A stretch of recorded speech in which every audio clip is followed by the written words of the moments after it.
Hello everyone. In this channel, we share stories from Japan and around the world about culture, science, and history in a short and easy to understand way.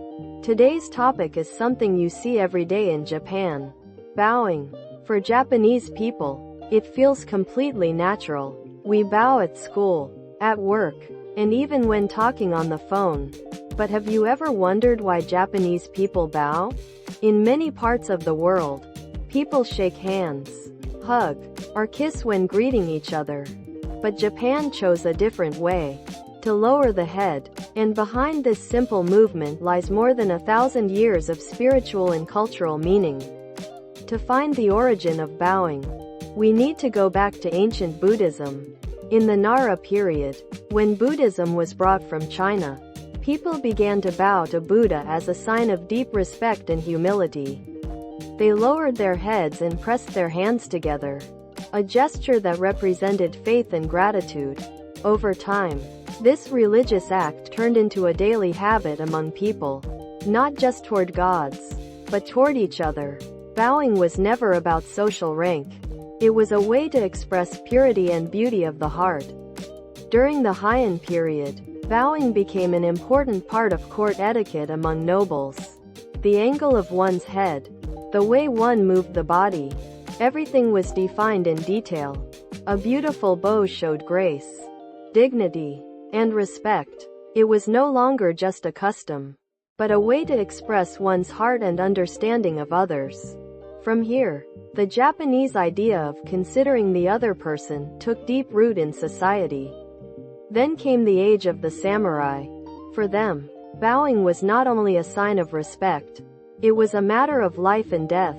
In a world where a single misunderstanding could lead to a fight, lowering your head meant, "I trust you, I have no hostility." In the book Hagakure, one of the best-known samurai guides, there is a line that says, "To master courtesy is to master the heart."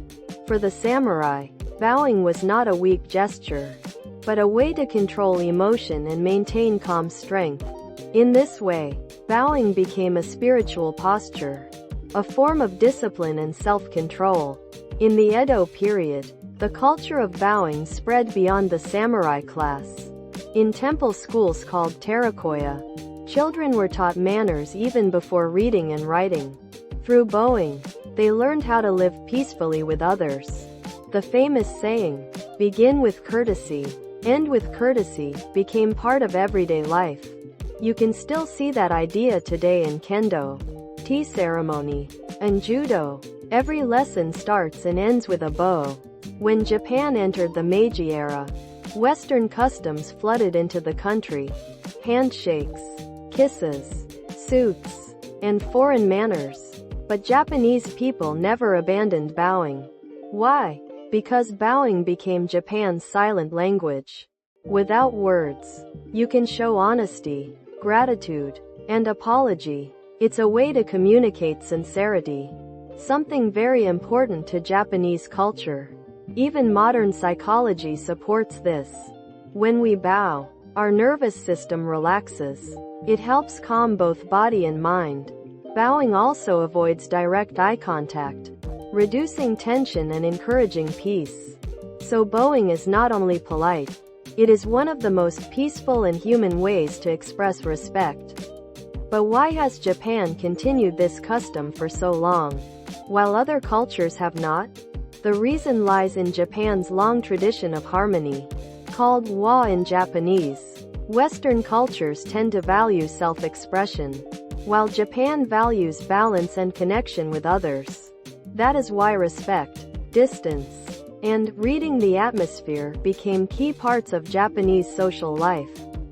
Bowing fits perfectly within that idea of harmony. Even today, Japanese people naturally use different types of bows. About 15 degrees for greeting, 30 degrees for thanks, and 45 degrees for apology. No one needs to explain these. People just learn them naturally. That's why bowing is sometimes called the language of respect. In the end, bowing is more than just a gesture. It's a way of speaking from the heart. It expresses respect for others and helps calm your own mind at the same time. This small movement, passed down for over 1,000 years, holds the spirit, kindness, and quiet beauty of Japan. Thank you for listening. If you enjoyed this story, please don't forget to subscribe and leave a like.